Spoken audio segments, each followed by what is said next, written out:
ताट आहेत 4 नग, तर वाट्या आहेत 8 नग, पाण्याचे ग्लास 4 नग, पातेले झाकणासह 1 मसाल्याचा डब्बा आहे 7 भागामध्ये 1 नग आहे, प्रेशर कुकर 5 लिटरमध्ये स्टेनलेस स्टीलचा असणार आहे 1 नग, कढई आहे स्टीलची ती पण 1 नग आणि स्टीलची टाकी आहे मोठी झाकणासह व वर्गासह 1 नग. तर नमस्कार मित्रांनो, YM मराठी यूट्यूब चॅनलमध्ये आपल्या सर्वांचे पुन्हा एकदा स्वागत आहे.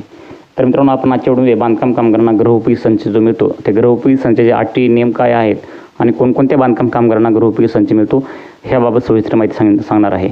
आणि त्यानंतर गृहोपयोगी संचामध्ये कोणकोणत्या वस्तू मिळतात ते पण सांगणार आहे.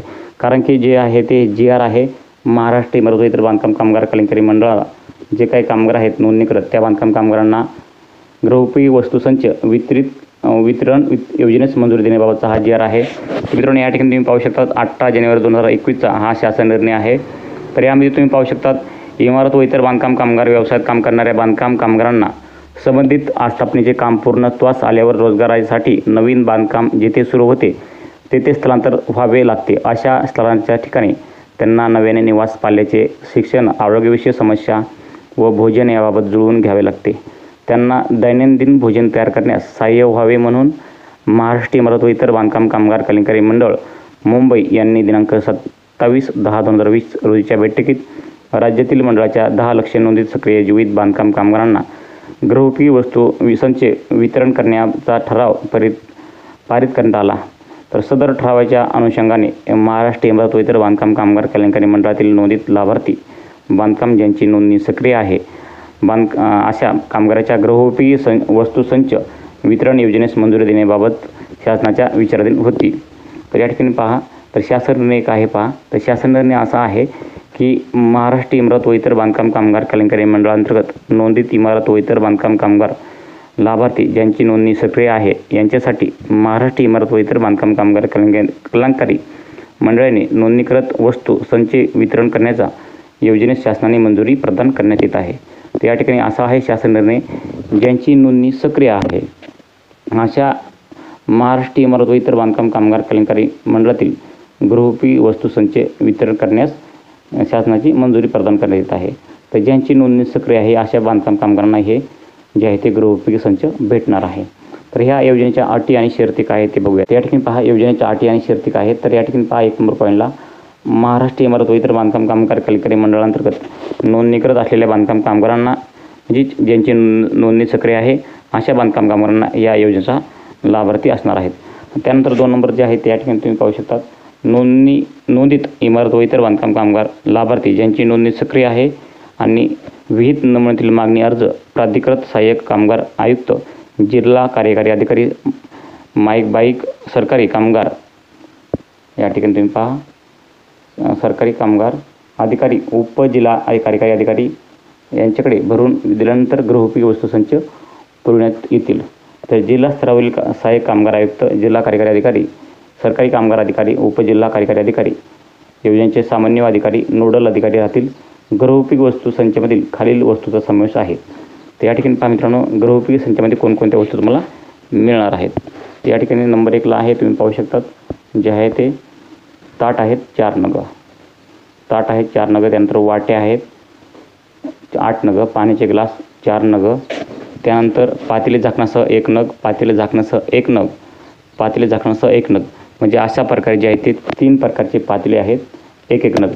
त्यानंतर मोठा चमचा आहे ते भात वाटपाकरिता 1 नग, त्यानंतर मोठा चमचा वरण वाटपाकरिता 1 नग, त्यानंतर या ठिकाणी तुम्ही पाहू शकता पाण्याचा ग्लास आहे 2 लिटरमध्ये 1 नग, मसाल्याचा डबा आहे 7 भागामध्ये 1 नग. मसाल्याचा डबा जो आहे तो 7 भागामध्ये असणार आहे आणि त्याचा पण 1 नग असणार आहे मसाल्याचा डब्याचा. त्यानंतर तुम्ही पाहू शकता परत जे आहे ते 1 नग आहे, प्रेशर कुकर 5 लिटरमध्ये स्टेनलेस स्टीलचा असणार आहे 1 नग, कढई आहे स्टीलची ती पण 1 नग आणि स्टीलची टाकी आहे मोठी झाकणासह व वर्गासह 1 नग. अशा एकूण तुम्हाला 30 वस्तू भेटणार आहेत 17 प्रकारच्या. त्यामध्ये तुम्हाला पहिल्यांदा ताट, वाट्या, पाण्याचे ग्लास, पातेले, मोठा चमचा, पाण्याचा जग, मसाल्याचा डब्बा, त्यानंतर डबा झाकणासह परात, प्रेशर कुकर, कढई स्टीलची असे एकूण तुम्हाला 17 वस्तू भेटणार आहेत आणि 30 नग भेटणार आहेत. तर नोंदित इमारत व इतर बांधकाम कामगार लाभार्थी ज्यांची नोंदणी सक्रिय आहे यांना गृहोपयोगी वस्तू संच पुरवण्याबाबत निविदा पद्धतीचा अवलंब करावा व नोंदीत नामांकित अनुभवी संस्थेची निवड करावी. आता गृहोपयोगी वस्तू संचाची निविदा स्वीकृत करण्यापूर्वी गृहोपयोगी वस्तू संचामधील वस्तूंचा दर्जाची शासन मान्य प्रयोगशाळेकडून तपासणी करून घ्यावी. वस्तू व सेवा कर, जीएसटी वगळता पॅकिंग, पुरवठा, वाहतूक, विमा, वितरण, बायोमेट्रिक, फोटो, मनुष्यबळ पुरवठा इत्यादी सर्व खर्चाचा गृहोपयोगी वस्तू संचाच्या दरामध्ये समावेश राहील. आता या ठिकाणी पहा, गृहोपयोगी वस्तू संचातील वस्तूंवर मंडळाचे नाव नक्षीदार व कोरीव असणं गरजेचं आहे. तर मित्रांनो, तशाच प्रकारे कोरीव पण आहे मंडळाचे नाव. आता या ठिकाणी पहा, आपण बघूयात. या ठिकाणी जे आहे ते गृहोपयोगी वस्तू संच वितरित करताना नोंदित इमारत व इतर बांधकाम कामगार लाभार्थी ज्यांची नोंदणी सक्रिय आहे यांचे छायाचित्र काढणे गरजेचे आहे. म्हणजे जे काही बांधकाम कामगार या ठिकाणी जे आहे ते लाभ आहे ते लाभ घ्यायला गेले तर म्हणजेच गृहोपयोगी संचाचा लाभ घेण्यासाठी म्हणजेच मित्रांनो, जे काय बांधकाम कामगार गृहोपयोगी संचाचा लाभ घेण्यासाठी गेलेले आहेत त्यांचा जे आहे ते फोटो काढण्यात येईल, म्हणजे छायाचित्र काढण्यात येईल आणि बायोमेट्रिक पद्धतीने बोटाचे ठसे जे आहेत ते घेतले जातील. तुमचा फोटो आणि बायोमेट्रिक ठसे घेतले जातील, नाही का. त्यानंतर गृहोपयोगी वस्तू संच वितरणाकरिता जिल्हा कार्यालयाशी संपर्क साधून संच वितरणाचे शिबिर कॅम्प आयोजित करण्यात येतील.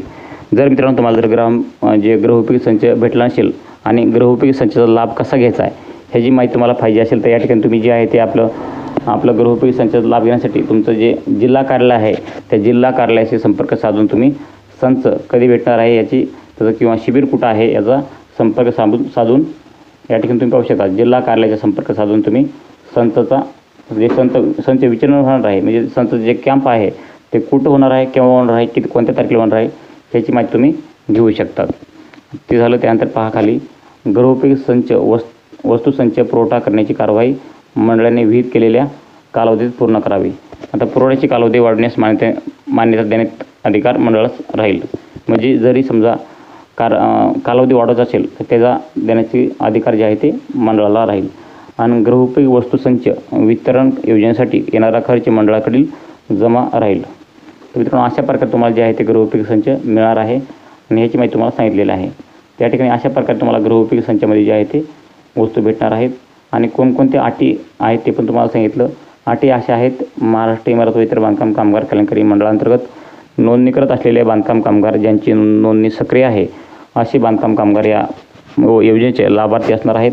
आणि नोंदित इमारत व इतर बांधकाम कामगार लाभार्थी ज्यांची नोंदणी सक्रिय आहे असे बांधकाम कामगार या ठिकाणी जे आहे ते नोंदणीसाठी म्हणजेच गृहोपयोगी संचासाठी लाभार्थी असणार आहेत.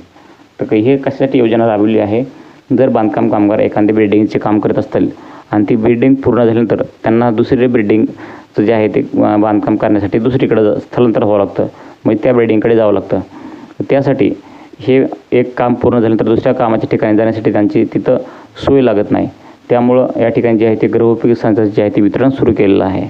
त्यामुळे त्यांचं भरपूर जी अडीअडचणी आहेत, आरोग्यविषयी समस्या असतील, भोजन असतील किंवा नव्याने निवास करणं, पाल्याचे शिक्षण, अशा अनेक अडचणी ज्या बांधकाम कामगारासमोर असतात.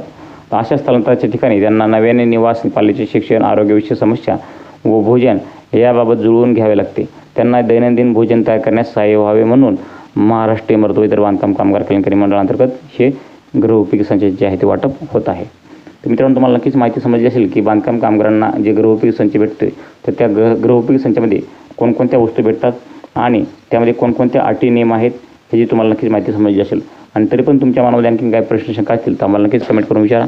भेटूया पुढच्या व्हिडिओमध्ये नवीन माहितीसह नवीन व्हिडिओमध्ये. चॅनलला सबस्क्राईब केलं असेल तर चॅनलला सबस्क्राईब करून ठेवा. जय हिंद, जय महाराष्ट्र.